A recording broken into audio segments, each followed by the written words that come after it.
بہتر ہوتا خان صاحب کہ یہ 204 روپے کا ڈالر جو انٹر بینک میں ہے بازار میں 215 کا ہے، جو میڈیا یہ خبریں سناتا ہے کہ 205 کا بازار میں بک رہا ہے، وہ قومی مفاد کو سامنے رکھ کر جھوٹ بول رہا ہے کہ خوف پھیل جائے گا معاشرے میں، ڈر لگے گا۔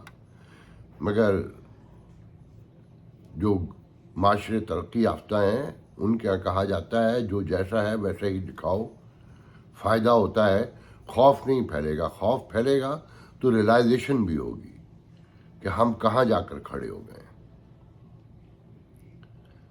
واحد راستہ ڈائلاگ ہوتا ہے، بڑی بڑی جنگوں کے بعد بھی ٹیبل پر ہی بیٹھنا پڑتا ہے۔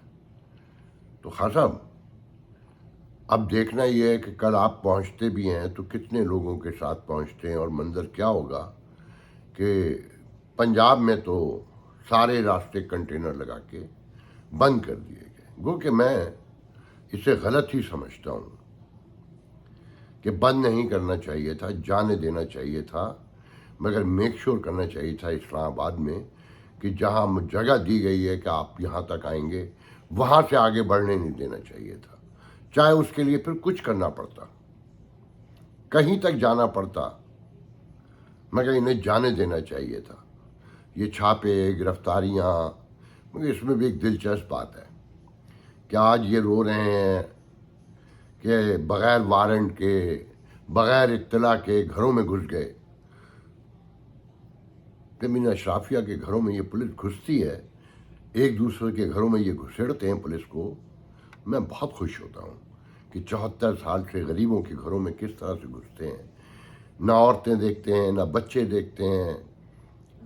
جب تو آپ نہیں بولتے، آپ ہی کے ادوار میں کوئی بھی ہو، خاص آپ تو آ جائیں نا، باقی ان کے ساتھ جو ہیں یہ تو وہی لوگ ہیں سارے کے سارے جو ہر حکومتوں کا حصہ رہے ہیں۔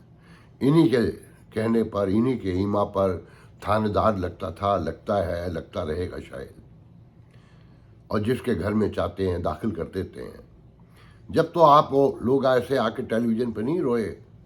بہت احترام کرتا ہوں علامہ کی بہو جسٹس ناصرہ اقبال کا کہ آج آپ کے گھر میں پولیس گھسی تو بہت تکلیف ہوئی، ویڈیو جاری کرنا پڑا، سینکڑوں ہزاروں غائب ہو گئے، مار دیے گئے، عدالتیں تھک گئیں، ان کی مائیں بہنیں سڑکوں پہ روتی پھرتی ہیں۔ جب آپ نے ویڈیو جاری نہیں کیا، جب آپ سے یہ نہیں ہو سکا کہ آپ کہتی کہ یہ مائیں، یہ بہنیں، یہ بیٹیاں، یہ بیویاں اسی ملک کی شہری ہیں، یہ انسان ہیں، انہیں بھی اللہ تعالیٰ نے سانس دی ہے، ان کا دل بھی دکھتا ہے، ان کے ذہن میں بھی باتیں آتی ہیں اچھی بری کہ خدا را ان پہ ظلم نہ کرو، کہ یہ آگ جو آج دوسروں کے گھروں میں لگی ہے کل تمہارے گھروں میں لگے گی۔ مگر کہتے ہیں نا کہ لاش اپنے گھر کی ہوتی ہے، باقی کسی کی کوئی پرواہ نہیں۔ بہت برا لگا جس کے گھر میں بھی پولیس گھسی، مگر عام گھروں میں 74 سال سے یہی ہو رہا ہے۔ جب تک آپ دوسروں کے گھروں میں گھسنا بند نہیں کریں گے، آپ کے گھر بھی محفوظ نہیں رہیں گے۔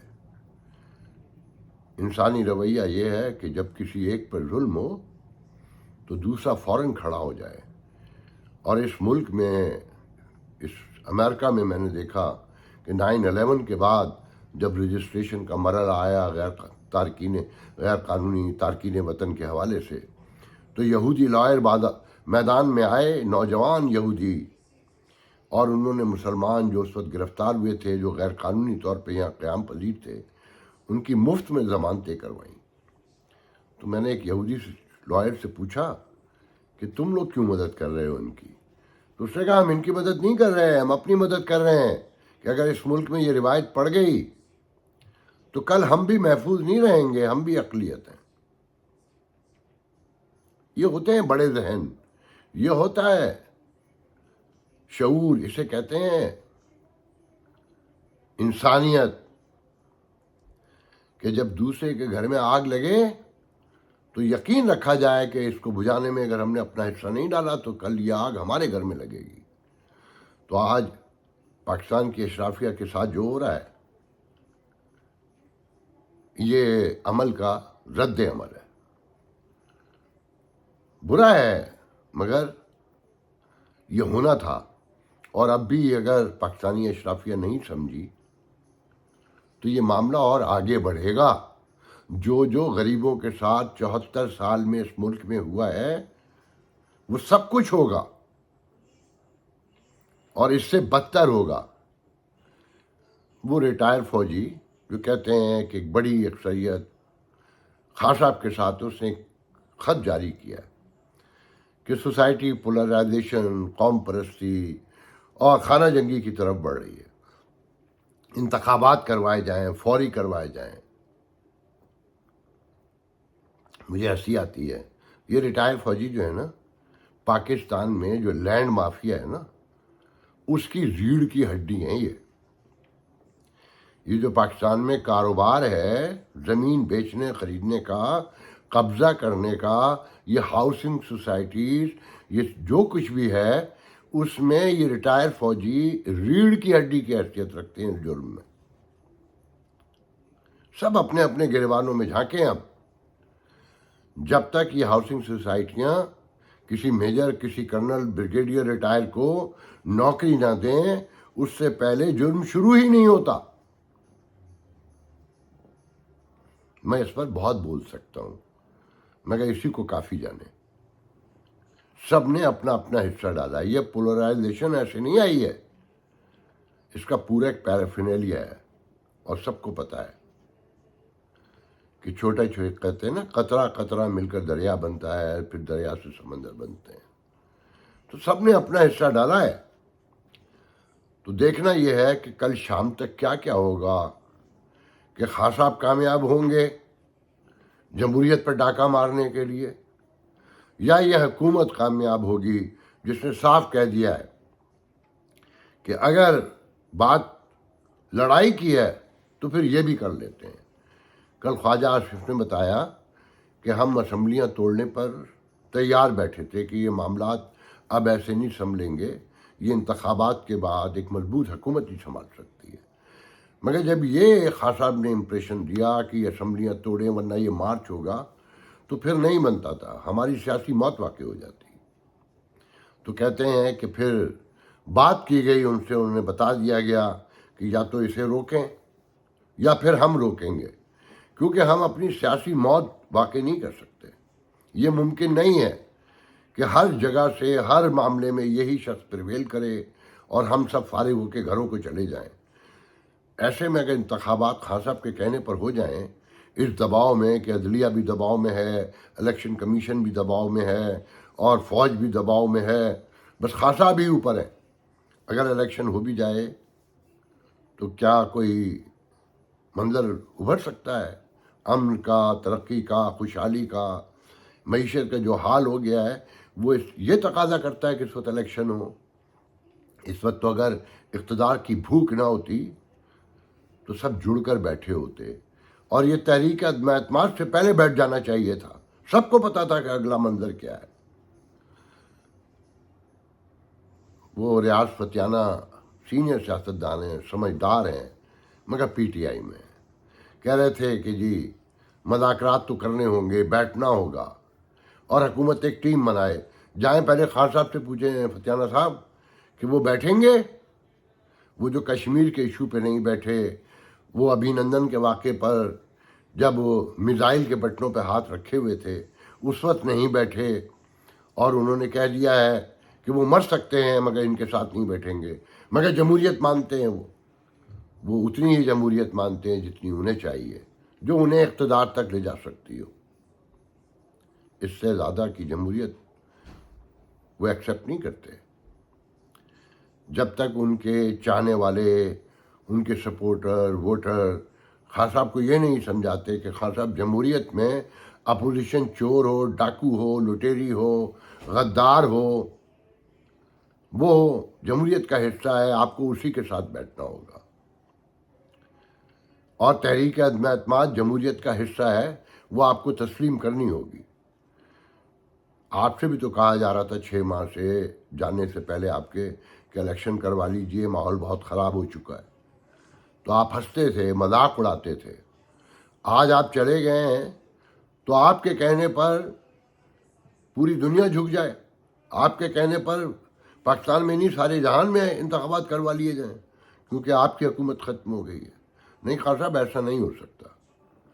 کن پٹی پہ پستول رکھ کے واقعی کوئی بات نہیں تسلیم کروائی جا سکتی۔ آپ کے ایک ساتھی نے ایک پولیس والے کو مار ڈالا جس کے گھر میں 8 ماہ کا بچہ ہے، چھوٹا آخری، پھر بھی کہتے ہیں کہ آپ پرامن رہیں گے، آپ جا کے بیٹھ جائیں گے، پھر 126 دن لگائیں گے اور موقع ملے گا تو ریڈ زون میں گھس جائیں گے۔ نہیں خان صاحب، کوئی ٹرسٹ نہیں کر سکتا آپ پر۔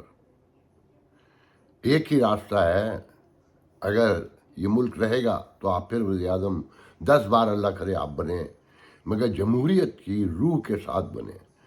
اور وہ راستہ یہ ہے کہ آپ بیٹھیں، گفتگو کریں، ایک تاثر دیں اپنے ووٹر سپورٹر کو ہی نہیں، مخالفین کو بھی، کہ آپ جمہوریت پسند ہیں، آپ اس ملک کی بھلائی چاہتے ہیں۔